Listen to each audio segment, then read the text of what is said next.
Welcome to the 2018 Girls Lacrosse Spectator Orientation. Produced by Slider Lax.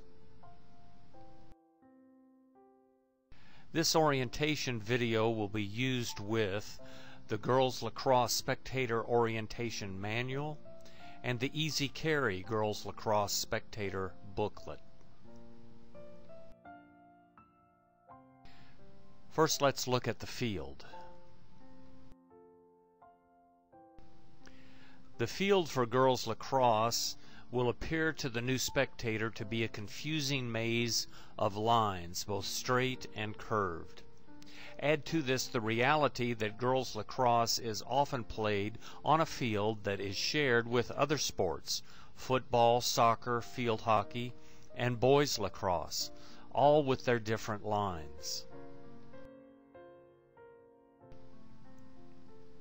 The maximum playing area is 140 by 70 yards and the minimum is 110 by 60 yards. The goals should be no less than 90 yards and no more than 100 yards apart. There must be a minimum of 10 yards or a maximum of 20 yards of space behind each goal line. There are several different areas on the field that are important for the spectator to know.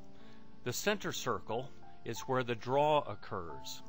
Once the draw takes place, this area disappears into the field. Then there is what we consider to be the field. During play, the field can be understood as all playing areas outside of the two critical scoring areas. The restraining lines divide the field for playing purposes. The restraining lines limit the number of players on the goal ends of the field. The critical scoring area is the area inside the 12-meter fan and extending to the end line. The CSA is divided into areas above the goal line extended, as shown here, which is also called the 12-meter fan, and the area below the goal line extended, as shown here. The 8-meter arc is included in the critical scoring area, but is also an area in itself. It is the area defined by an 8-meter arc.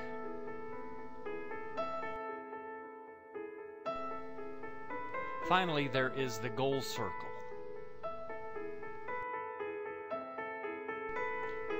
It is important to realize that girls lacrosse is not boys lacrosse.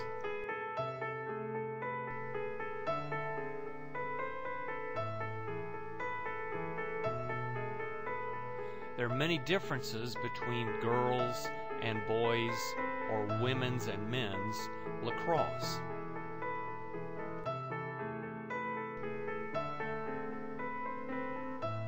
If you have seen a boys lacrosse game, you have not seen a girls lacrosse game. The field markings are different, the contact allowed is different, the equipment is different, and the number of players on the field is different. In girls lacrosse, safety and fairness are big concerns.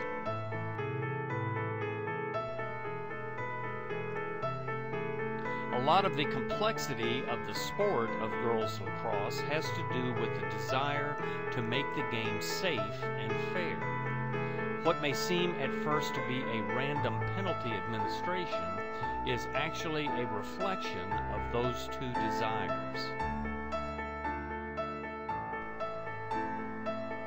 Fair does not mean equal.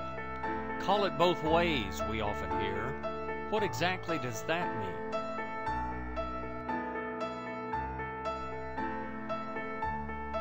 A lot of the determination of fouls and violations is the skill level of each team. It is not fair to penalize a higher skilled team in order to make the game even.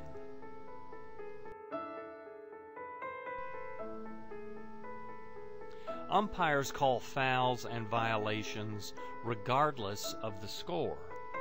When a score is out of hand, that is the time when the game can get sloppy and safety becomes a greater concern.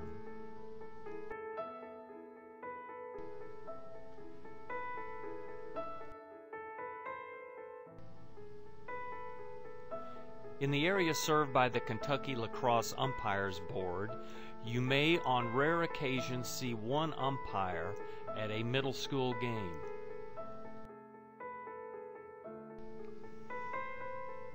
Usually at the middle school level there are 2 umpires. Most high school games will have 2-person crews.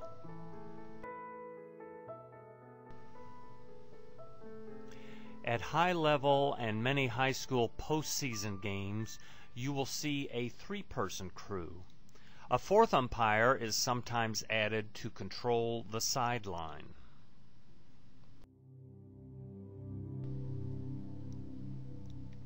Two umpires per game is the norm.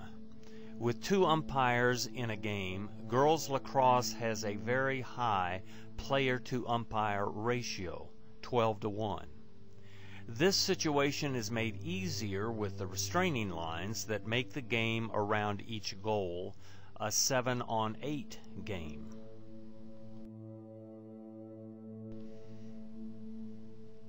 Each umpire functions as both the lead and the trail at different times during play. An umpire is the lead when the ball is moving toward the goal to his or her right, and trail when the ball is moving toward the goal to his or her left. As a rule of thumb, the lead umpire is always focused on ball. The trail umpire is focusing on play and activity off ball. Spectator conduct.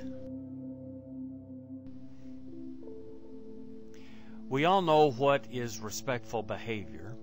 Spectators are expected to be a part of creating a healthy, safe, and respectful environment for everyone at the game.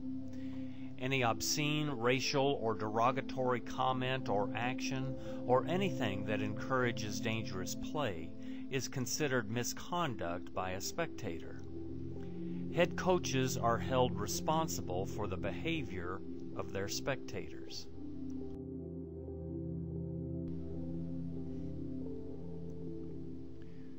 There are legal protections in many states, including Kentucky, for sports officials. It is good for spectators who want to cross the line to be aware that sports officials are protected by law.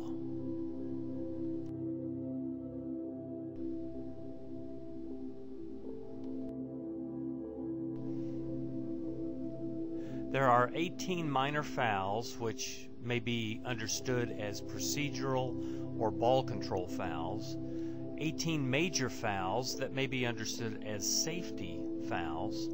Some major fouls require the offender to be carded. One major foul, we will discuss later, requires an immediate whistle.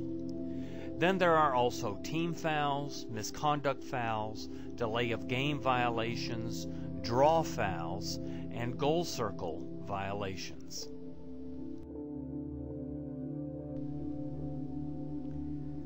There are 10 signals that will help the spectator understand what is happening on the field. The umpires normally give these signals to inform the spectator and coach and players what he or she is calling. Covering is a minor foul. Covering is guarding a free ball from an opponent.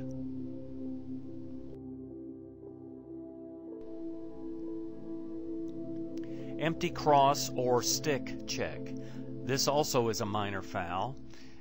This empty stick check is checking an opponent's cross when the opponent's cross is not in contact with the ball.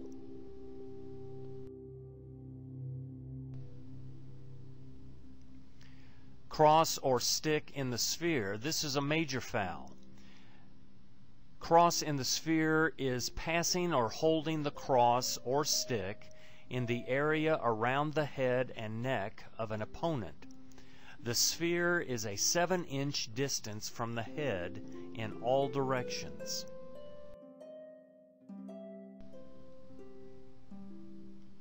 "3 seconds" is also a major foul. In 3 seconds, a defender has remained within the 8-meter arc while not within a stick's length of an attacker.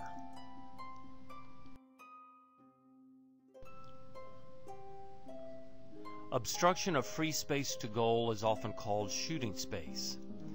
Shooting space is violating the space between an attacker with the ball inside the 12-meter fan and the goal when the defender is not within a stick's length of an attacking player, and when the attacker with the ball has the opportunity to shoot safely.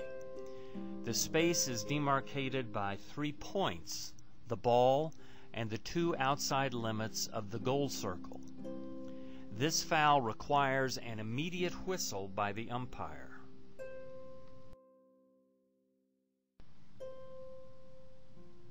Offsides. This is a restraining line violation.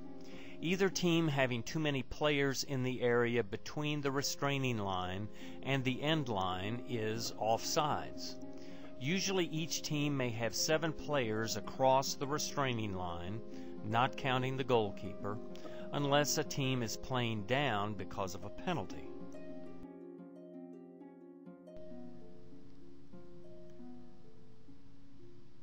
Goal circle violation. This is a violation, obviously, of the goal circle, either team violating the goal circle.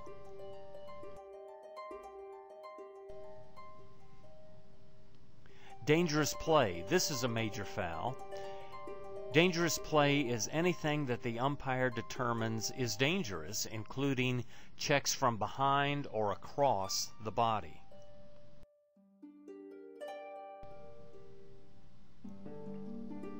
Holding is a major foul. Holding is detaining or impeding an opponent's stick or body.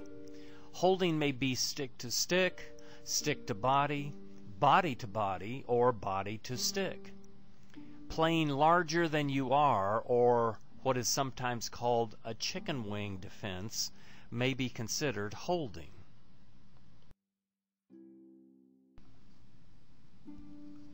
An illegal stick to body or an illegal check is a major foul. This includes horizontal checking. A horizontal check in middle school and high school is any contact with an opponent when the stick is held below the 10-2 position.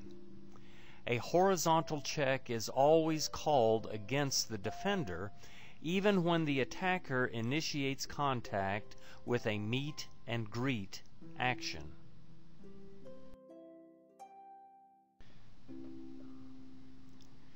In administering penalties, umpires use the term BOO, B-O-O, or ball, offender, and other.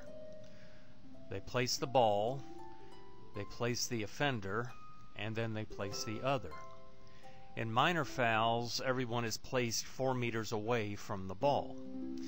In a major foul, the offender is placed 4 meters behind and everyone else is 4 meters away. Offsetting fouls may involve both 4 meters away and placing a player between the ball and the goal. Remember, 4 meters equals 4 yards, 1 foot, 1.48 inches approximately.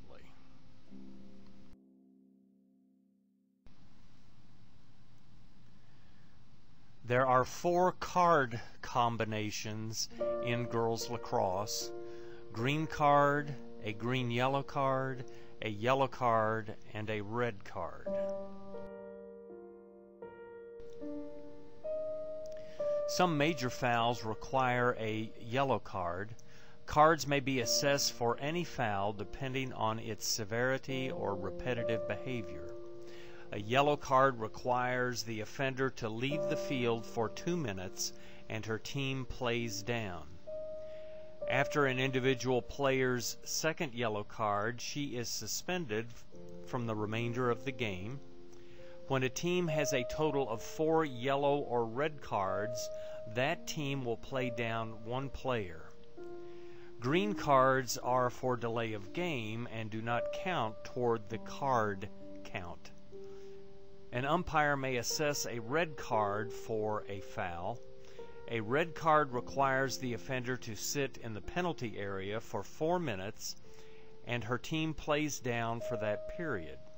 After 4 minutes, the offender is ejected from the remainder of the game and the next game, but the team may send a substitute into the game after 4 minutes.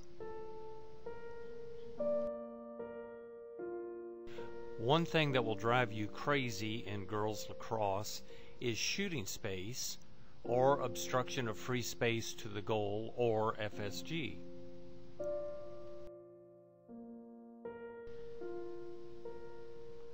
Shooting space is defined by what umpires sometimes call the ice cream cone.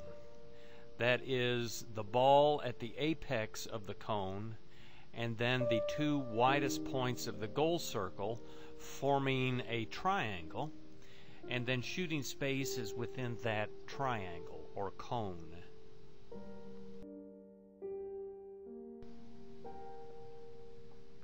Shooting space is called when a shooter is within the CSA above the GLE and a defender is in the shooting space but not within a stick's length of an attacking player. If these conditions exist, then shooting space must be called immediately. If a shooter shoots safely and scores, the goal is not counted and the penalty is administered. The shooter has the responsibility to shoot safely. If the shooter cannot shoot safely but shoots anyway, then the shooter may be called for dangerous propelling, a required call. There can be a situation where offsetting penalties are charged: shooting space and dangerous propelling. Another thing that will drive you crazy in girls lacrosse is the held whistle or advantage.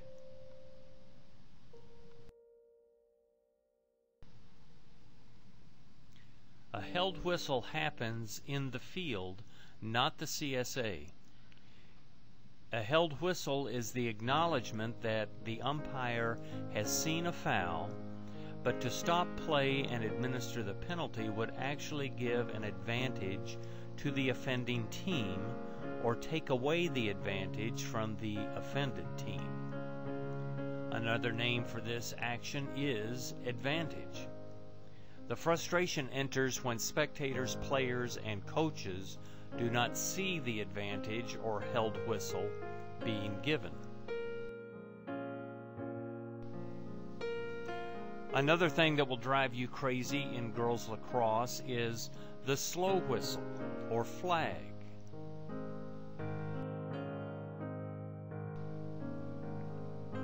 A slow whistle occurs when a defender in the CSA, and usually above the GLE, commits a major foul when the attacking team is on a scoring play. A slow whistle may be seen as another type of advantage. The umpire shall raise the flag and allows the scoring play to continue. The flag is brought down when a shot is taken, or when the scoring play is ended, or when another major foul is committed.